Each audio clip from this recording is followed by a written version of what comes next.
Mari kita buka Alkitab kita Bapak Ibu Saudara dalam Roma pasal yang ke-12 ayat yang pertama. Roma pasal yang ke-12 ayat yang pertama. Ayat ini mari kita baca sama-sama. Roma pasal 12 ayat yang pertama. Baik. 2, 3. Karena itu saudara-saudara, demi kemurahan Allah, aku menasihatkan kamu supaya kamu mempersembahkan tubuhmu sebagai persembahan yang hidup, kudus, dan yang berkenan kepada Allah. Itu adalah ibadahmu yang sejati. Bapak Ibu Saudara, bicara soal ibadah, maka hampir semua ibadah atau ritual keagamaan itu ada konsep persembahannya, ada konsep pengorbanannya, ada unsur-unsur itu maksud saya. Yang menarik kalimat terakhir Paulus berkata, itu adalah ibadahmu yang sejati. Ada beberapa hal yang akan kita pelajari Bapak Ibu Saudara tentang ibadah yang sejati itu. Apa sih itu ibadah yang sejati? Tentu ibadah yang sejati Bapak Ibu Saudara bukan hanya bicara soal ritualnya atau tata laksananya, liturginya, bagaimana kita melakukan ibadah, bagaimana kita melakukan hal-hal yang bersifat sakral dalam kegiatan keagamaan. Tetapi ibadah dalam konteks ini Paulus menghubungkannya dengan mempersembahkan tubuh sebagai ibadah yang sejati. Ini adalah hal yang luar biasa, bahwa ibadah yang sejati itu bicara soal mempersembahkan tubuh. Bapak Ibu Saudara, kata tubuh dari bahasa Yunaninya soma, bukan soma ya Bapak Ibu Saudara. Soma enak. Ya. Soma. Itu Bapak Ibu Saudara bisa diterjemahkan daging, ya, flesh, body dan lain sebagainya. Tetapi yang dimaksud oleh Paulus ini bukan secara harafiah bicara soal tubuh yang dikorbankan, lalu kita potong orang dan lain sebagainya, bukan. Tetapi tubuh yang dimaksud di sini adalah kehidupan orang tersebut. Tubuh itu menjadi lambang dari kehidupan orang tersebut. Tubuh yang bisa digunakan, ada aktivitasnya, dan itu yang dipersembahkan kepada Tuhan. Artinya ibadah yang sejati itu bicara soal kehidupan kita setiap hari. Bukan sekedar ibadah seperti ini Bapak Ibu Saudara, ini penting, tetapi yang lebih penting adalah kehidupan kita setiap hari. Yang setuju katakan amin. Amin. Itu adalah bentuk ibadah. Makanya Paulus menggunakan kata ibadah yang sejati, ya, kalau pakai bahasa Yunani-nya, bahasa teksnya dikatakan begitu, logika latreia. Kata latreia ini adalah kata yang artinya ibadah. Cuman bentuk ibadahnya apa? Latreia itu mengarah kepada pengabdian Bapak Ibu Saudara. Seperti seseorang yang mengabdikan diri kepada sang tuan, sang majikan. Itu bentuk ibadahnya. Dia memberikan hidupnya seluruhnya untuk mengabdi kepada dia. Di Indonesia ada banyak budaya. Salah satunya adalah budaya yang terkenal itu di Pulau Jawa. Bapak Ibu Saudara, saya pernah jalan-jalan ke Keraton Jogja. Nah, Bapak Ibu Saudara yang pernah ke Jogja pasti pernah ke keraton. Nah, itu Bapak Ibu Saudara biasanya ada upacara-upacara yang ada orang-orang yang memang sudah mengabdikan diri kepada raja.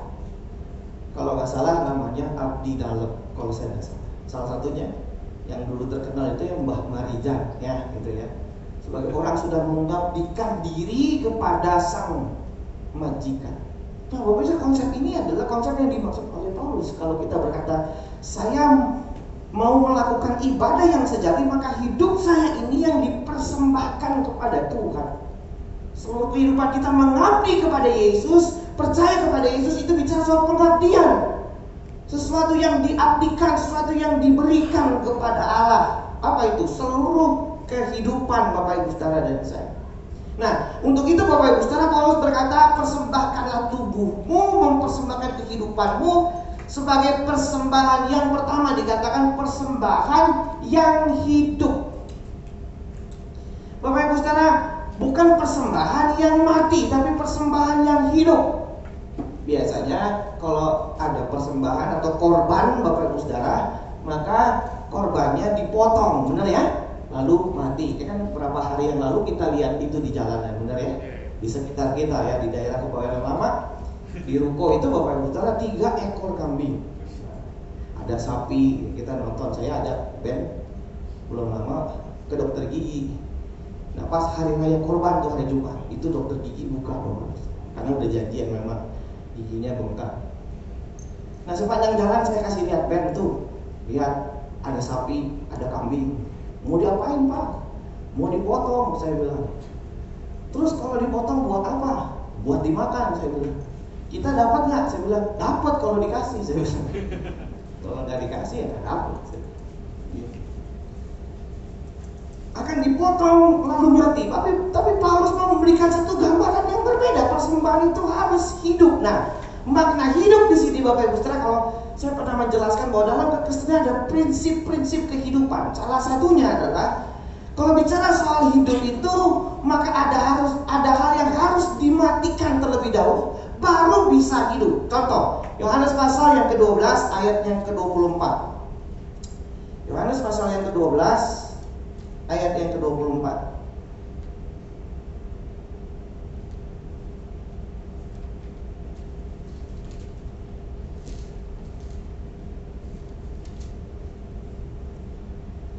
Firman Tuhan berkata, aku berkata kepadamu, sesungguhnya jikalau biji gandum tidak jatuh ke dalam tanah dan mati, ia tetap satu biji saja. Tetapi jika ia mati, ia akan menghasilkan banyak buah. Satu lagi, Roma. Karena tadi konteksnya Roma, saya juga mengutip Roma pasal yang ke-6 mulai dari ayat yang ke-7 dan ayat yang ke-8. Sebab siapa yang telah mati, ia telah bebas dari dosa. Jadi jika kita telah mati dengan Kristus, kita percaya bahwa kita akan hidup juga dengan Dia. Bapak Ibu saudara perhatikan kalimat ini, harus mati dulu baru bisa hidup. Nah ini secara gambaran figuratif artinya mati secara apa? Bukan mati secara fisik Bapak Ibu Saudara. Ya, nanti kalau kita mati secara fisik kita akan berjumpa dengan Allah, berjumpa dengan Kristus. Tetapi selama kita hidup dalam konteks memberikan pengabdian kita kepada Tuhan, maka banyak kehidupan lama kita harus mati dulu, baru bisa dapat hidup.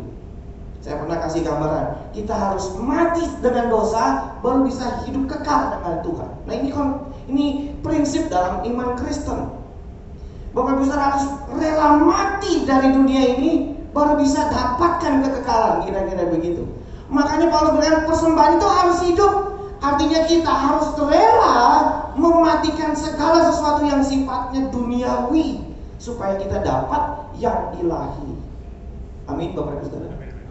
Bapak Ibu Saudara nggak akan menemukan keilahian, Bapak Ibu Saudara nggak akan menemukan kekekalan kalau hal-hal yang ada dalam dunia ini kita nggak tinggalkan, kita nggak bunuh, kita nggak matikan. Mematikan apa? Keinginan daging kita misalnya. Mematikan apa? Ego kita misalkan, dan lain sebagainya. Itu harus mati dulu baru Bapak Ibu Saudara bisa melihat kekekalan. Kalau selama kita nggak mati terhadap hal seperti ini, kita sulit melihat dan sulit mengabdikan diri sama Tuhan. Kalau bahasanya Yohanes lebih, kalau kita cinta dengan dunia, bukan dunia dalam arti kata bumi ini, tetapi apa yang ada, paham-paham dunia, hal-hal yang duniawi itu, kalau kita cinta duniawi, kita nggak akan ketemu dengan Bapa.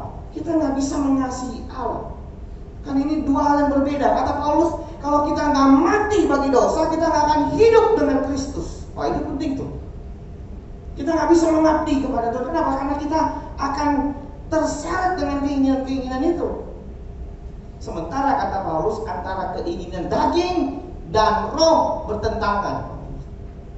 Kita nggak bisa mengikuti keduanya. Kita harus memilih. Kalau ikut Tuhan, harus tinggalkan dunia dan lain sebagainya. Itu prinsipnya. Makanya kata mengabdikan diri menjadi persembahan yang hidup, kita harus mati ada segala dosa-dosa kita. Dan saya mau kasih tahu, mematikan manusia lama itu susah. Makanya jadi orang Kristen kita perlu kebenaran firman, kita perlu ibadah, kita perlu segala sesuatu yang mendorong kita untuk bisa melepaskan hal-hal duniawi, susah. Pendeta pun susah. Jadi jangan gara-gara pendeta, oh dia lebih rohani. Belum tentu. Waduh, belum tentu. Karena kita sama-sama berjuang dengan daging, Bapak Ibu Saudara. Dan segala keinginan-keinginan kita yang bukan keinginan Tuhan, kita harus bisa tinggalkan. Untuk bisa melihat kekekalan, untuk bisa menggapai Kristus, harus tinggalkan dunia. Sampai sini ada amin? Amin. Yang kedua dikatakan persembahan itu harus kudus. Benar ya, ayat 12, persembahkanlah tubuhmu sebagai persembahan yang hidup, yang kudus. Kedua, kudus itu artinya dipisahkan dari kata kados bahasa Ibrani-nya, hagios bahasa Yunani. Cuma dari istilah memisahkan itu saya lebih suka dengan satu istilah. Selain kudus artinya terpisah, sesuatu yang kita persembahkan secara khusus, kita persiapkan dengan baik hidup ini. Tetapi saya ingin membahas yang kedua, itu bicara soal kemurnian. Kudus itu artinya pure, murni, tidak terkontaminasi. Itu artinya kudus. Kudus itu suci, suci itu murni, murni itu dia tidak terkontaminasi. Dan untuk ini Bapak Ibu Saudara, bicara soal mengabdikan diri sama Tuhan, bicara memberikan korban hidup kita kepada Tuhan, kita harus mau dimurnikan. Penekanannya bukan hasilnya jadi murni, itu tujuannya, tapi penekanannya di sini adalah proses dimurnikannya. Bagaimana Bapak Ibu Saudara dan saya dalam menjalani kehidupan, dalam menjalani pengabdian, kita dimurnikan, kita mengalami banyak proses. Ini berkaitan dengan yang pertama, mati lalu diproses. Makanya dalam hidup banyak proses kehidupan, banyak tantangannya, banyak pergumulannya. Harus ada proses dan tantangan dan pergumulannya. Karena dengan proses itu adalah cara memurnikan seseorang. Dari mana kita tahu kualitas suatu barang? Kalau kita nggak pernah uji, kita nggak pernah tes, kita nggak pernah lihat prosesnya. Nah itu. Gimana kita mau tahu ini barang bagus atau tidak, kuat apa tidak, tahan banting apa tidak? Benar nggak? Kalau ada orang jualan barang, ini barang nih tahan banting, lu banting nggak pecah. Cara ujinya gimana? Banting. Iya banting dong. Benar ya, gua banting nih. Kalau dibanting nggak pecah, baru tahan terbukti. Sama kalau kita berkata saya harus kuat dalam Tuhan, saya mempunyai iman yang kuat, saya mau bertumbuh, harus diuji. Bapak Ibu Saudara, semalam saya nemenin adik saya. Hari ini dia ulang tahun, tapi dia dapat kado spesial dari Tuhan. Ya kemarin Bapak Ibu Saudara, siang-siang saya ditelepon, nganterin ke klinik. Dia udah ngeluh sebenarnya hari Jumat itu dia udah ngeluh. Dia bilang kayaknya nih saya sakit deh. Terus istri saya bilang matanya nih udah kayak orang sakit ya nak. Iya nih katanya masuk angin katanya. Lalu udah dikerok tetap aja. Lalu besoknya hari Sabtu ya kemarin Bapak Ibu, kita pikir dia biasa-biasa aja kan dia pulang. Dia sampai nggak bisa jalan katanya, udah nggak bisa jalan. Mau saya jemput dia jalannya juga udah susah. Ternyata udah nggak bisa angkat kaki ya. Dokternya udah bilang dia usus buntu. Dan karena dia ulang tahun dia sempat nawar lu, boleh nggak hari Senin aja operasinya? Terus dokternya cuma bilang ini ya, kalau kamu kuat ya boleh, kalau nggak kuat ya. Kalau saya sih nyaraninnya sekarang, saya bilang langsung sekarang. Nggak bisa Senin ya? Nggak bisa sekarang. Papa saya juga bilang sekarang bawa, langsung saya bawa dia Bapak Ibu. Lalu di USG ya memang puji Tuhan memang belum pecah, tapi udah meradang gitu ya. Dan dia udah ngumpet katanya dokternya, iya ngumpet. Benar, saya lihat hasil operasinya kan di foto Bapak Ibu Saudara. Waduh. Jadi saya bilang, Iskia ulang tahunmu sangat berkesan kan. Biar ini jadi satu proses yang baik buat kamu, saya bilang semua. Ya, dengan peristiwa-peristiwa ini kamu bisa menikmati kasih Tuhan lebih lah. Ya dia cuma manggut-manggut, saya entah dia manggut itu ngerti atau fly habis operasi. Saya nggak ngerti, yang penting saya ngomong aja dulu. Soalnya dia masih ngefly bangunin saya jam 2:30 ya. Kok? Iya. Terus dia mau pipis. Nah habis itu ngobrol gitu. Sebab saya nggak masih ini sadar apa enggak gitu ya. Tapi saya ngomong, dia tanya tadi apa aja yang terjadi gitu. Saya bilang selamat ulang tahun, dapat kado spesial. Nah dalam kehidupan Bapak Ibu Saudara ada proses-proses yang akan membentuk kita jadi lebih baik. Yang setuju katakan amin. Itu bicara soal memberikan hidup kita kepada Tuhan, maka di dalamnya Bapak Ibu Saudara akan mengalami proses pemurnian. Kita akan dibuat jadi murni di hadapan Tuhan. Yang ketiga, yang terakhir, itu akan berkenan kepada Allah. Berkenan itu artinya menyenangkan Bapak Ibu Saudara. Sesuatu yang menyenangkan. Berkenan artinya sederhana. Biar persembahan itu menjadi sesuatu yang menyenangkan Tuhan. Bapak Ibu Saudara, tentu kita ingin senang. Siapa di sini yang ingin gak senang? Jangan angkat tangan. Karena saya yakin kita semua ingin senang. Saya juga pengen senang. Dan saya juga pengen dibuat senang. Benar ya? Sama seperti Tuhan. Tuhan pun ingin disenangkan Bapak Ibu Saudara. Mari kita renungkan sama-sama. Terkadang saya merenung kalau untuk orang yang kita cintai, sahabat dekat, atau orang yang kita rasa dekat dengan dia dan kita ingin menyenangkan dia. Mungkin itu suami, mungkin itu istri, anak-anak, atau saudara-saudara kita, atau teman-teman dan sahabat kita. Kita rindu mereka mengalami senang. Kita berusaha untuk menyenangkan dia. Mungkin kita kasih hadiah, kita melakukan untuk mereka senang. Kita lakukan yang terbaik. Ya, saya berusaha menyenangkan hati anak saya, Bapak Ibu. Makanya saya kadang-kadang ya pengen dia ketawa gitu, pengen dia senang. Sampai akhirnya ya papanya jadi bahan olok-olokan gitu, lucu-lucuan. Papa jadi kuda, ya demi dia senang ya kita jadi kuda, Bapak. Walaupun kan kita bukan kuda, tapi demi anak ya, supaya dia bahagia gitu, biar kita dong dia ketawa. Yang lebih heboh Bapak Ibu Saudara, saya pakai daster. Anak saya pengen lihat pakai daster lagi, bercanda, maksudnya kita bercanda dalam keluarga ya. Supaya dia senang Bapak Ibu Saudara. Saya lalu pakai daster mamanya. Lalu dia ketawa, kakak Bapak Ibu Saudara sampai udah berhenti. Lalu apa pakai baju Papa.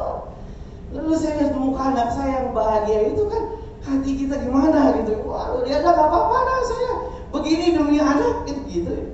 Cuman kan nggak mungkin saya pakai daster di sini Bapak. Begini bahaya ini. Jangan. Saya menyenangkan, saya bisa melakukan itu demi anak saya. Saya kadang renungkan, saya bisa nggak melakukannya demi Tuhan. Sesuatu yang bikin Tuhan jadi tersenyum melihat apa yang saya lakukan. Even itu berat, sesuatu yang berat. Bapak Ibu Saudara, saya pernah mendengar satu khotbah yang buat saya ini khotbah yang sangat keras. Yang pernah saya dengar dia berkata, pernah nggak berpikir bahwa sebelum kamu mengucapkan sesuatu, melakukan sesuatu, kamu berpikir kalau kamu ngomong begini, hati Tuhan gimana? Kalau kamu buat ini, hati Tuhan gimana? Pernah mikir nggak sebelum melakukan segala sesuatu? Kalau saya buat ini, Tuhan senang kami sedih. Waduh, itu buat saya itu khotbah keras sekali. Karena apa? Itu susah Bapak Ibu Saudara. Karena kita melakukan kan semau kita lakukan saja, baru kita mikir, oh iya saya salah. Ya, saya sering begitu. Nah Bapak Ibu Saudara kasih dalam Tuhan, makanya kalau bicara soal pengertian ibadah yang sejati, kita berusaha menyenangkan hati Tuhan lewat apapun hidup kita, aspek kehidupan kita. Kita berusaha membuat dia senang. Bapak Ibu Saudara kasih dalam Tuhan, mari kita renungkan sama-sama Bapak Ibu Saudara, untuk kita bisa menjadi umat yang menyenangkan hatinya Tuhan. Kita mau buat dia senang. Itulah ibadah yang sejati yang disampaikan oleh Paulus bagi kita. Amin. Bapak Ibu Saudara, kita persiapkan perjamuan kudus kita. Sudah dibagikan, Bapak Ibu Saudara belum dapat.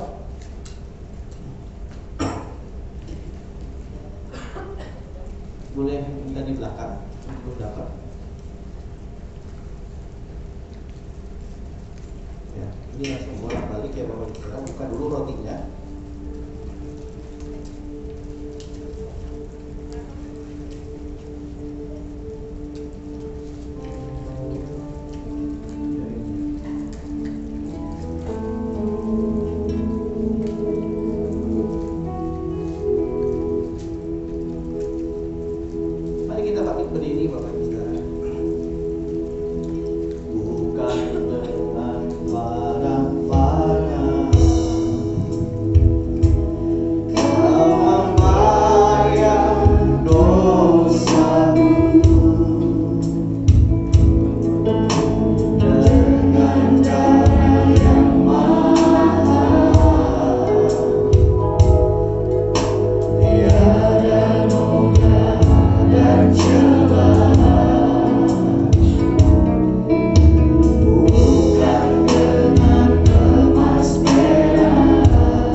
Sehingga setiap kali kami memakan dan meminumnya, mendatangkan kebaikan bagi kami.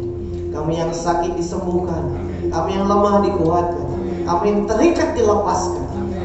Kami membutuhkan pemulihan di zaman dan dipulihkan oleh Tuhan. Tuhan, kami buka hati kami untuk menerima roti dan anggur dalam tubuh dan darah. Suci kuduskan dengan kuasa darah Yesus, dan kami layak menerima. Bapak Ibu Saudara, mari kita angkat roti kita di atas kepala kita tinggi-tinggi. Dengarkan firman Tuhan yang berkata, sebab apa yang telah kuteruskan kepadamu telah kuterima dari Tuhan, yaitu bahwa Tuhan Yesus pada malam waktu ia diserahkan mengambil roti, dan sesudah itu ia mengucap syukur atasnya. Ia memecah-mecahkannya dan berkata, inilah tubuhku yang diserahkan bagi kamu. Perbuatan ini menjadi peringatan akan aku. Bukankah roti yang atasnya kita ucapkan syukur adalah persekutuan dengan tubuh Kristus? Mari kita terima dengan hati percaya dan bersyukur dalam nama Yesus.